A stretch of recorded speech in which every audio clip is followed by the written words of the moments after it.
할렐루야. 지난 시간에 이어서 신약 성경 로마서 8장 31절부터 39절에 있는 말씀을 이제 함께 보시도록 하시겠습니다.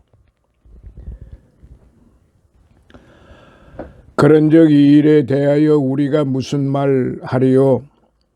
만일 하나님이 우리를 위하시면 누가 우리를 대적하리요?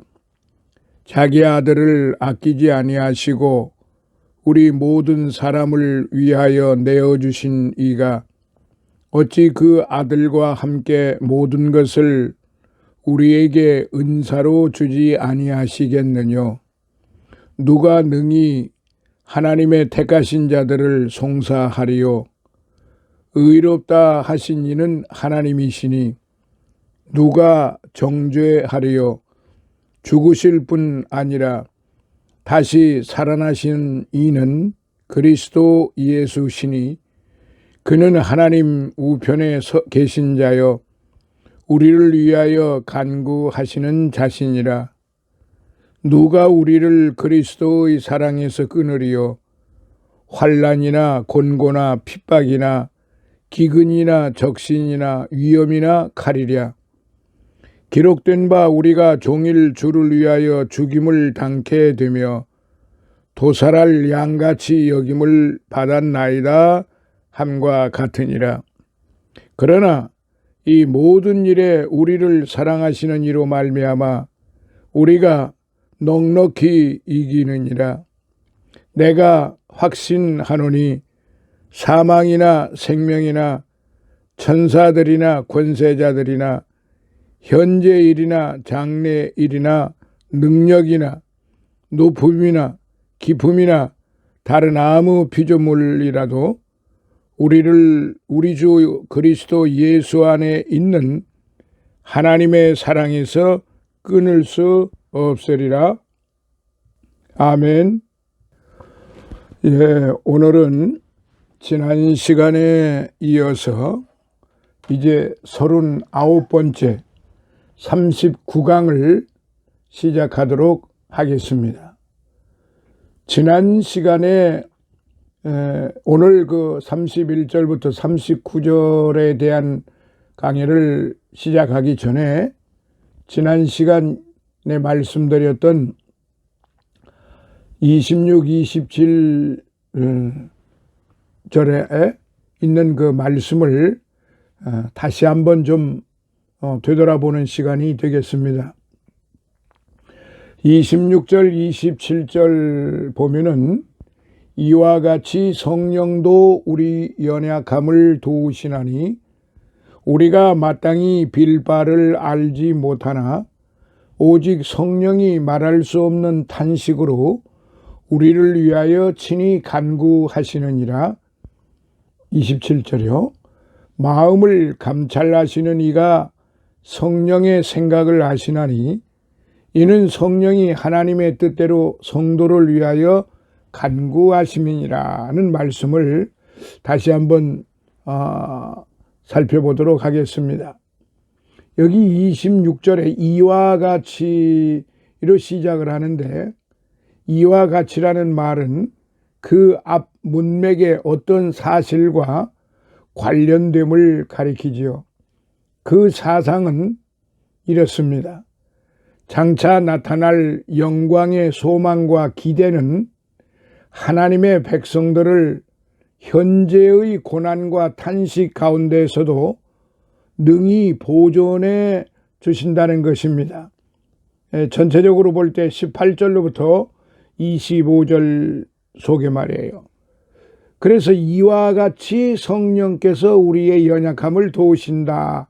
그 앞 구절에서의 강조는 그 구절 가운데에서 나타난 고난과 보호에 있었지만 이제 26절, 27절에서의 강조는 우리의 연약함과 그것의 구조를 위해 주신 도우심에 있는 것입니다.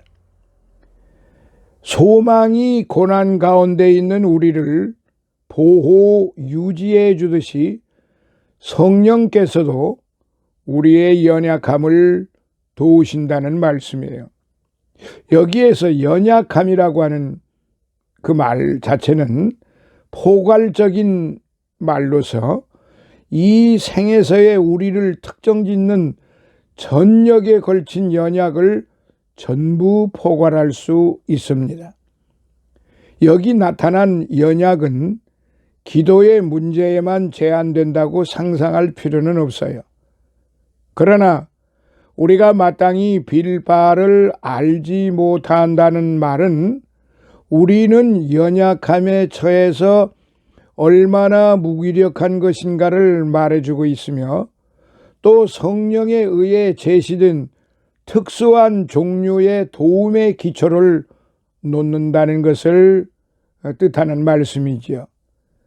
기도가 우리의 필요의 모든 면을 포함합니다. 우리의 연약함은 마땅히 우리가 적절하게 빌어서 해결해야 할 바를 기도할 줄 모른다는 사실에 의해서도 실증이 되고 적나라하게 나타난 것입니다. 혹 여기 번역상으로 보아서 우리가 기도의 정당한 방법을 모르는 것을 암시할지 모르나 사실 우리가 정당한 기도법을 모른다는 것은 아닙니다. 오히려 그것은 적절한 기도의 내용에 대해 모르고 있다는 것이죠. 즉 우리는 우리의 입장이 긴급히 요구하는 것을 빌지 못하고 있다는 것입니다. 성령이 우리를 도우시러 오시는 것은 우리가 빌 것을 모르고 있기 때문입니다. 이와 같은 성령의 활동의 특수한 국면에 대해 사도 바울은 주의를 환기시켜주고 있는 것입니다. 그것은 우리의 연약에 대한 성령의 은혜를 특별히 주목해 하는 것이에요.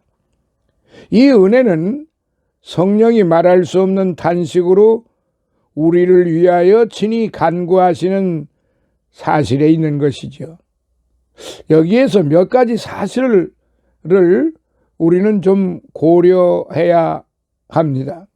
첫째, 하나님의 자녀들은 거룩한 두 간구자를 모시고 있는데 그리스도가 하늘의 법정에서 자녀들의 간구자이시라고 히브리서 7장 25절, 요한일서 2장 2절에 참고하시면 되겠습니다.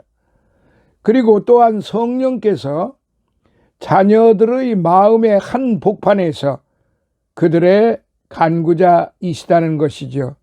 그러니까 그리스도 우리 주님은 하늘의 법정에서 하나님의 자녀들의 간구자이시고 또한 성령은 자녀들의 마음 한복판에서 그들의 간구자이시라는 것을 요한복음 14장 16절 17절에 그런데요 성령의 간구적 사역이 너무도 소홀히 취급당하는 예가 허다하지요. 그리스도의 간구의 영광이 성령의 간구를 희미하게 하는 것은 아닙니다. 자, 둘째로 성령은 말할 수 없는 탄식으로 간구하십니다. 이 탄식에 대해 우리가 어떤 견해를 지니든 간에 우리가 간과하거나 억제할 수 없는 진리가 있는데요. 그 탄식은 성령이 친히 그것의 창시자가 되신 그런 탄식이라는 점입니다. 즉 성령이 친히 발하시는 탄식이면은 변함이 없는 것입니다.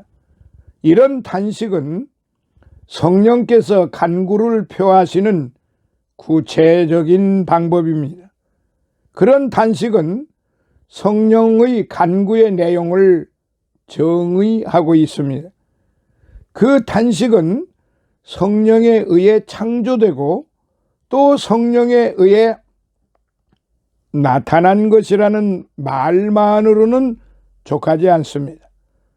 그 탄식은 성령의 간구이며 따라서 탄식은 이런 간구가 하나님의 자녀들의 마음속에 아로 새겨지는 방법일 따름인 것입니다. 그리고 이제 세 번째, 말 못할, 말할 수 없는 이란 말이 히라보로는 헬라어는 어떻게 번역되든지 간에 그 탄식은 인위적인 언어로 표현된 것은 아니라는 점을 우리는 반드시 주목해야 합니다. 그 탄식은 지성적인 언설로 공식화되어진 요구나 탄원이나 그 간구는 아니라는 점입니다. 내용, 의미, 취지가 없는 것은 아니로되 인위적인 형식의 말을 초월해 있는 것입니다. 그리고 네 번째, 이 탄식은 하나님의 자녀들의 마음에 아로새겨진 탄식으로 이해해야만 합니다. 우리들의 대행과 매개가 없이 성령께서 자기 자신의 탄식의 형식으로 아버지께 간구하는 일이란 생각할 수 없어요. 즉 성령은 그가 위에서 간구하려는 대상의 마음을 통하여 하나님께 탄식의 형식으로 간구하신다는 것이죠. 27절의 마음에 대한 언급은 그것이 하나님의 자녀의 마음임은 명백합니다. 그러므로 탄식이 일어나는 곳은 자녀들의 마음임이 분명하며 그 탄식은 성도들의 탄식인 것입니다. 그렇지만 그것은 성령의 간구의 매개이며 탄식의 형식으로 은혜의 보좌에 상달되는 것입니다. 27절에 우리가 26절의 주요 사상을 이해할 때 다시 말해서 거기서의 탄식은 성령의 간구라는 사실을 이해할 때에만 우리는 27절을 능히 해석할 수 있습니다. 즉 마음을 감찰하시는 이는 바로 곧 하나님이시며 특별히 아버지시다라고 말해요. 그리고 이 경우에 성령의 생각은 성령께서 창조하시고 간수하셨다가 우리 속에 넣어주신 그런 생각은 아닙니다. 그것은 26절에서 성령의 간구에 대한 강조에 의해 명백해진 바 성령 자신의 생각이며 특별히 성령이 하나님의 뜻대로 성도를 위하여 간구하심이라는 구절에 의해 명백해진 성령 자신의 생각이신 것입니다. 그러므로 간구하시는 분은 성령이십니다. 성령의 간구는 하나님의 생각 및 의지와 진정 일치하기 때문에 이것은 마음을 감찰하시는 이가 간구의 내용과 취지를 아신다는 보증이 됩니다. 이런 지식은 성령의 생각을 아는 것으로 진술이 됩니다. 그러므로 성령의 생각이란 성령 자신의 생각, 바로 그것입니다. 하나님께서 하나님의 자녀들의 마음을 감찰하실 때에 말할 수도 없고 또 말 못할 탄식을 발견하십니다. 비록 그런 탄식들을 인위적으로 말할 수는 없지만 하나님의 전지하신 눈으로는 분명한 의미와 처지가 그 탄식 속에 들어있어요. 그 탄식이 하나님에게는 전부 의미 있는 것들로 알려진 것들입니다. 더욱이 그런 탄식들이 하나님의 뜻과 일치되고 있는 것입니다. 그 탄식들이 하나님의 뜻과 조화를 이루는 이유가 있는데 비록 그 탄식들이 우리의 이해와 언어를 초월하고 있지만 성령에 의해 생긴 탄식이며 성령의 간구를 우리의 의식 속에 표현하시는 구체적인 방법들이기 때문입니다. 그 탄식들이 성령의 간구인 이상 그것들은 언제나 하나님께서 이해하시고 인정하십니다. 또 우리의 부족한 이해력이나 요구가 하나님의 은혜의 척도가 아니라 성령의 지식과 지혜와 사랑이 그 척도라는 말씀입니다. 이런 사실이야말로 하나님의 백성들에게는 더 말할 나위 없는 격려가 아닐 수가 없습니다. 하나님의 자녀들이 이 생에서 견디어내도록 부르심을 받은 고난 가운데에서도 그들을 보호하는 격려의 셋째 근거인데, 그것은 모든 것이 합력하여 선을 이룬다는 사실에서 나온 위로와 확신에 있는 것입니다. 그래서 28절에는 우리가 알거니와 하나님을 사랑하는 자, 곧 그 뜻대로 부르심을 입은 자들에게는 모든 것이 합력하여 선을 이루느니라. 29절에 하나님이 미리 아신 자들로 또한 그 아들의 형상을 본받게 하기 위하여 미리 정하셨으니 이는 그로 많은 형제 중에서 맏아들이 되게 하려 하심이니라. 그리고 30절에 또 미리 정하신 그들을 또한 부르시고 부르신 그들을 또한 의롭다 하시고 의롭다 하신 그들을 또한 영화롭게 하셨느니라. 여기에서 또한이 세 번이 들어가지요. 어떤 의미가 담겨 있겠습니까? 또한이 이 30절에 이렇게 세 번씩이나 다음 구절을 위해서, 다음 말씀을 위해서 이렇게 앞에서 액션, 앞에서 강한 이미지를 심어주고 있는 것입니다. 매우 중요하다는 거예요. 30절에 또, 여기 그러니까 이 30절에 또로부터 시작을 해서 또한이 또까지 포함해서 네 번입니다. 굉장히 중요한 구절이기 때문에 또한이 이렇게 또가 네 번씩이나 계속되고 있다는 사실이에요. 또 미리 정하신 첫 번째, 그들을 또한 부르시고 부르신 그들을 또한 의롭다 하시고 의롭다 하신 그들을 또한 영화롭게 하셨느니라. 여기 지금 몇 가지가 들어가 있습니까? 미리 정하셔서